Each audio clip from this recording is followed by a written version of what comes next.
Giving an update on the Colossus. We're just about done. I was able to work out the issues I had with bubbling in the wax. Now,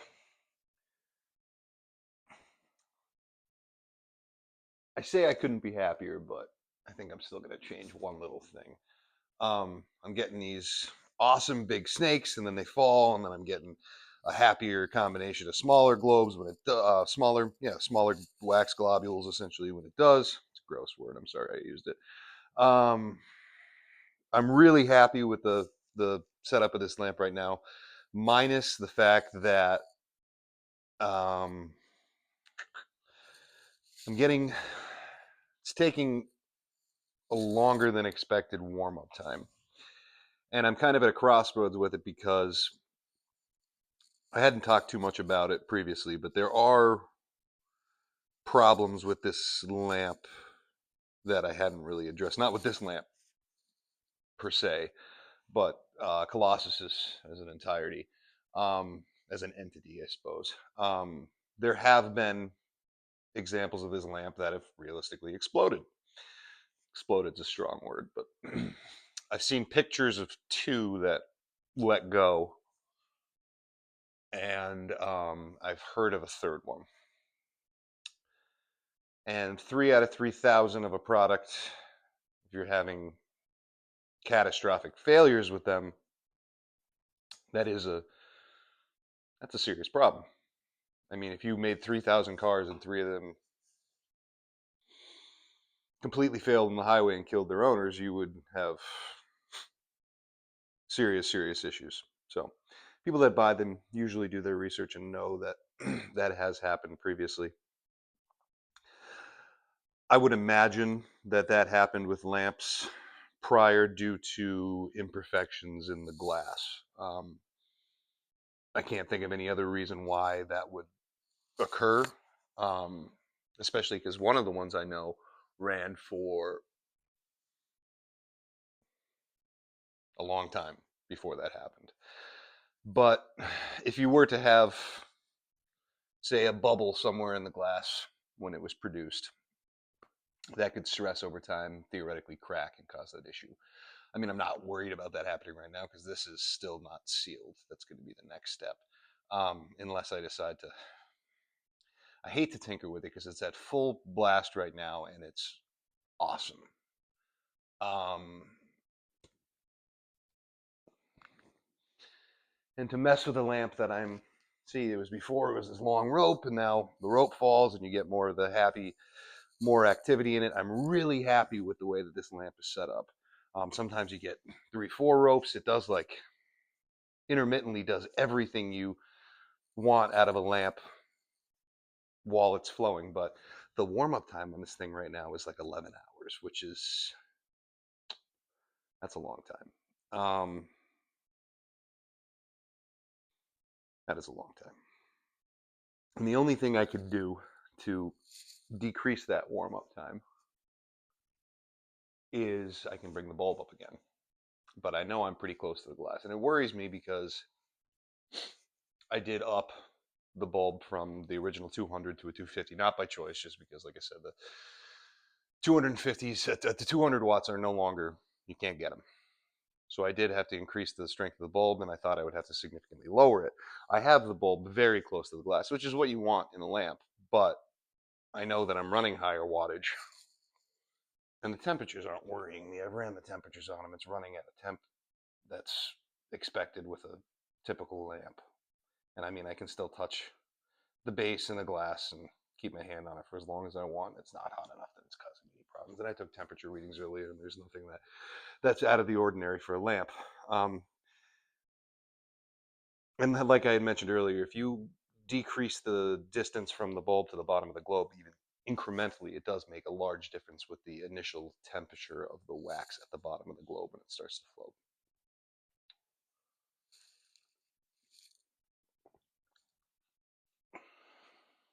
The only reason I'm kind of hesitant to bring that up anymore is just because I'm really happy with the lamp right now. I really like this flow. It's, like I said, you get the best of all worlds with it. You get these long ropey towers, and then all of a sudden you got a bunch of different smaller action going on, and it falls, and you get ropey towers, and then you get one big rope. It's, you get everything with it. And I'm happy with how it sits. But if I increase the temperature, you'll still be able to increase the height of the bulb, and therefore increase the temperature directly to the base of the wax. I'll still be able to get that, but I'm afraid you'll have to use the dimmer to achieve that. And I really don't want the person to really have to utilize the dimmer very much, because I like the fact that I'm really happy with the flow right now, and the dimmer's just all the way up. Um, the cap I'm going to do is going to be based kind of around the center of it. Will allow movement a little bit, so it'll allow pressure to build and release kind of just in the cap itself. I said I'll show all of that when I do. I just hate tweaking things that are awesome, and this thing's pretty awesome right now. But I have to. It's like I said, I'm charging somebody for this. It's this person's got some significant investment in this lamp. I want it to be perfect and everything, and I wouldn't be happy myself if I had this lamp and I had to wait for an 11-hour warm up, which everything I had read before was these usually you could expect around a 7 to 8 hour warm up before they'd function. So 11's significantly longer, and I don't want that person to have to. They're having somebody come over, they're having a get together, and they think, oh, we should turn the lamp on. You know, you have to think about it 11 hours before it happens. Nobody wants that. So I'm probably going to bring it up a hair, as much as I don't want to, and as much as I have to. Every time I do that, I've been draining fluid out of the globe before I take it off and lift it, just to make it a little safer. I can lift it full, I have, um, but I'm just trying to avoid every possibility of something terrible happening. So every time I do drain it, every time I do take it off so far, I've been draining it down significantly to reduce the weight. I mean, wax and fluid and everything else is generally around 8.5 pounds per gallon. So, every gallon you take out, you're taking 8.5 pounds off. You take off 2, you're taking 16. You take off 3, you're taking 24. So anytime you pull a gallon out of it, you're removing noticeable weight. But I'm so happy with how this lamp flows. I'm thrilled with the color. I mean, it's such a vibrant, popping red. I just love everything about what this lamp is doing, minus the warm up time. They're just, they're breathtaking lamps when they're functioning properly, and this one is definitely functioning properly now. I'm probably gonna. I keep saying that, but I may even reach out to the owner and talk about how much warm up time matters to him, because I'm so content with how this lamp is functioning right now. I really, I'm literally, the questions are bouncing in my head, and I'm relaying them to people watching this. But um, I don't want to mess with fluid density to try to make things go faster, because I don't want to lose what we have here. This thing, oh, it looks so good. It does. It's dreamy how it's functioning right now, and I don't want to lose that. And if I start messing with either the density of the wax or the density of the fluid, I could risk going too far one way or another, and all that's reversible. But at the same time, I'm starting to get towards the colder months of the year, and I am not going to ship this thing past, and I want to get this back to the owner. But I don't want to have to risk shipping this thing past second week of October, latest, because then we start. I'm in New England.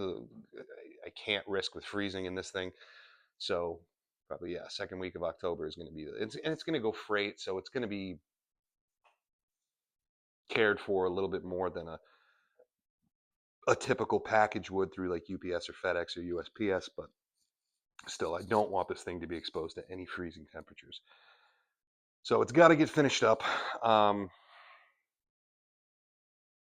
And I'm probably, part of me is nitpicking at this time, but I don't like that 11.5 hour warm up. And I don't think any owner of it would want that either, which, like I said, I can't blame them for it.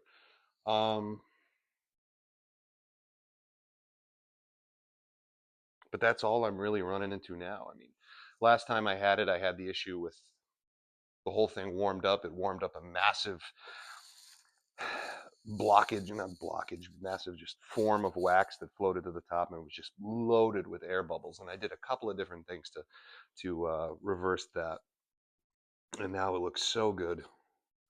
And I'm so happy with how this turned out, but at the same time, I'm not. I don't love 11 hours of warm up on it.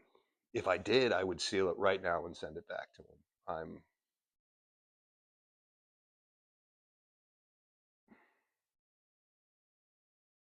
But I don't. And without chemically changing things, that's really my only option. Uh,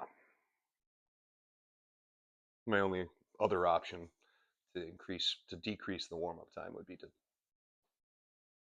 elevate where the bulb is sitting and get a little more heat to the base of that wax. I know I bounce it back and forth, but I know that's what I'm going to end up doing. Um, and that's not the worst thing in the world. The only thing is, I'm afraid that if I do that, the warm up time will be quicker.